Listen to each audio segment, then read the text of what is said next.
execute the office of President of the United States. And will, to the best of your ability, And will, to the best of my ability, preserve, protect, and defend the Constitution of the United States. preserve, protect, and defend the Constitution of the United States. So help you God.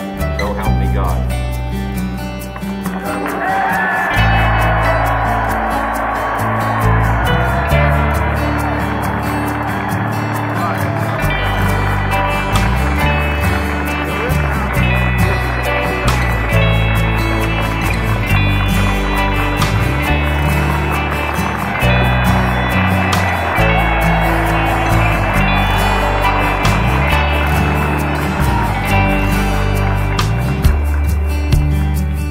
Vice President Johnson, Mr. Speaker, Mr. Chief Justice, President Eisenhower, Vice President Nixon, President Truman, Reverend clergy, fellow citizens. We observe today not a victory of parties, but a celebration of freedom, symbolizing an end as well as a beginning, signifying renewal as well as change.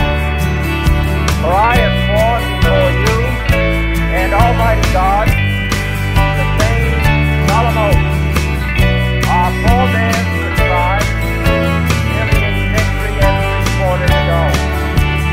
The world is very different now, for man holds in his mortal hand the power to abolish all forms of human poverty and all forms of human life.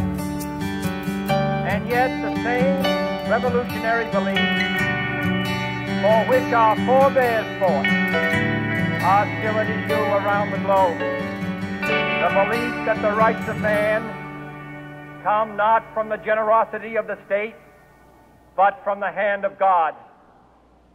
We dare not forget today that we are the heirs of that first revolution.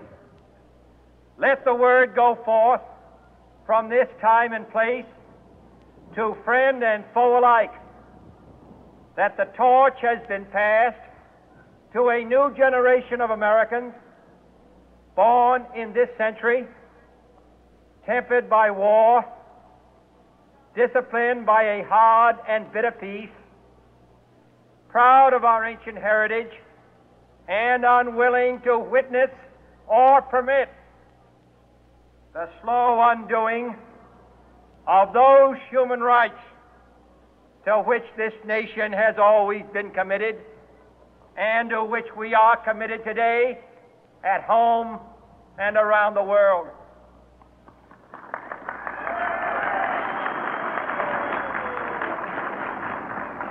Let every nation know, whether it wishes us well or ill, that we shall pay any price, bear any burden, meet any hardship, support any friend, oppose any foe, to assure the survival and the success of liberty.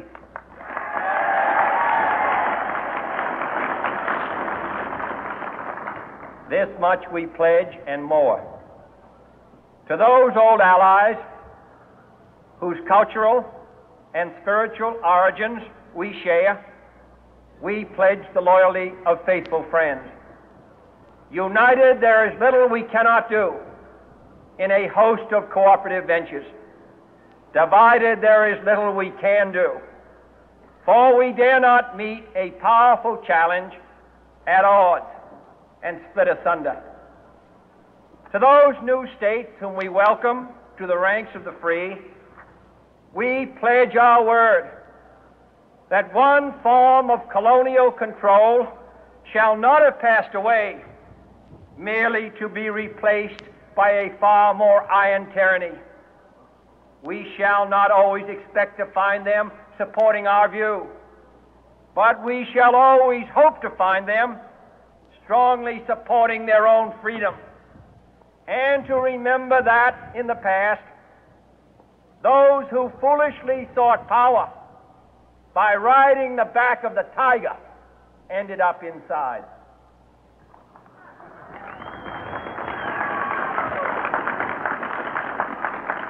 To those people in the huts and villages of half the globe struggling to break the bonds of mass misery, we pledge our best efforts to help them help themselves for whatever period is required, not because the communists may be doing it, not because we seek their votes, but because it is right. If a free society cannot help the many who are poor, it cannot save the few who are rich.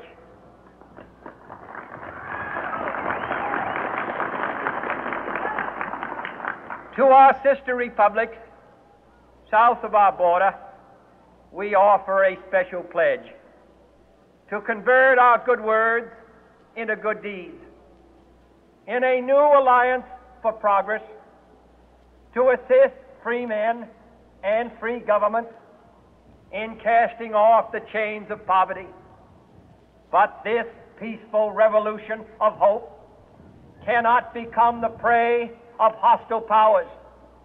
Let all our neighbors know that we shall join with them to oppose aggression or subversion anywhere in the Americas. And let every other power know that this hemisphere intends to remain the master of its own house.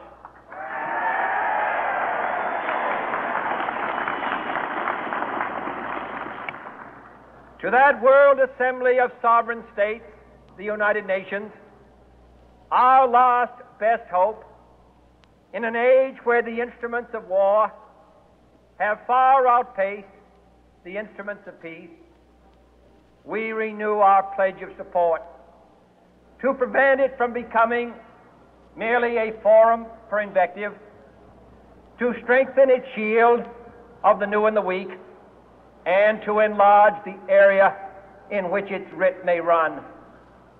Finally, to those nations who would make themselves our adversary, we offer not a pledge, but a request that both sides begin anew the quest for peace. Before the dark powers of destruction, unleashed by science, engulf all humanity in planned or accidental self-destruction, we dare not tempt them with weakness, for only when our arms are sufficient beyond doubt can we be certain beyond doubt that they will never be employed.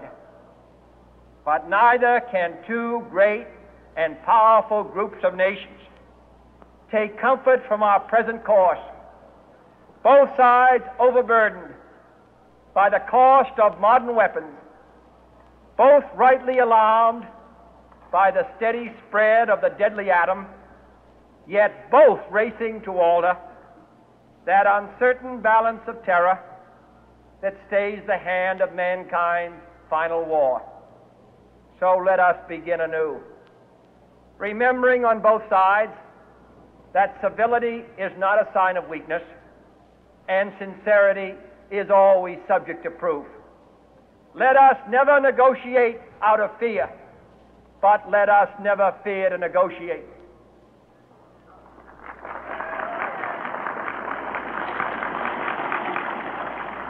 Let both sides explore what problems unite us, instead of belaboring those problems which divide us. Let both sides, for the first time, formulate serious and precise proposals for the inspection and control of arms, and bring the absolute power to destroy other nations under the absolute control of all nations.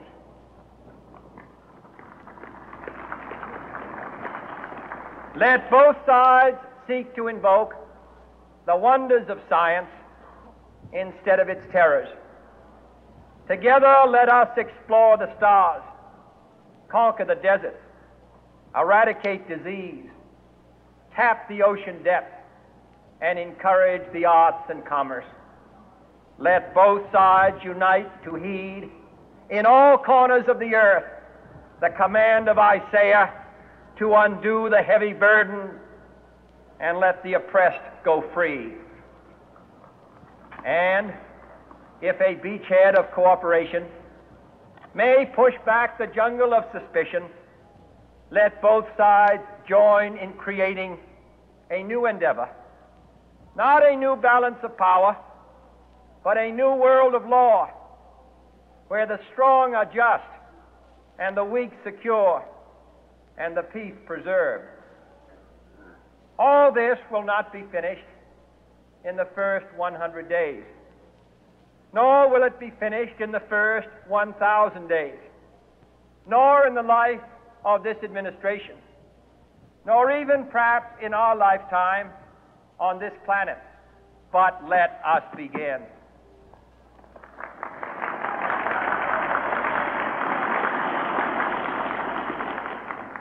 In your hands, my fellow citizens, more than mine, will rest the final success or failure of our course. Since this country was founded, each generation of Americans has been summoned to give testimony to its national loyalty. The graves of young Americans who answered the call to service surround the globe. Now the trumpet summons us again, not as a call to bear arms, though arms we need, not as a call to battle, though in battle we are, but a call to bear the burden of a long twilight struggle, year in and year out, rejoicing in hope, patient in tribulation, a struggle against the common enemies of man, tyranny, poverty, disease, and war itself. Can we forge against these enemies a grand and global alliance, north and south, east and west, that can assure a more fruitful life for all mankind? Will you join in that historic effort?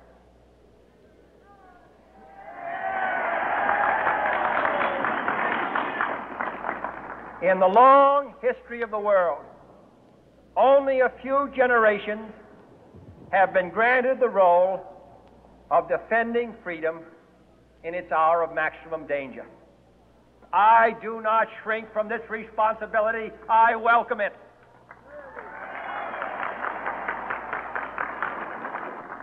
I do not believe that any of us would exchange places with any other people or any other generation. The energy, the faith, the devotion which we bring to this endeavor will light our country and all who serve it. And the glow from that fire can truly light the world.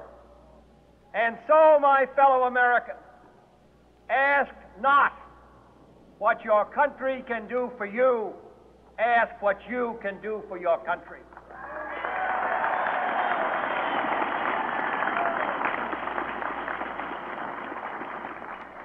My fellow citizens of the world, ask not what America will do for you, but what together we can do for the freedom of man.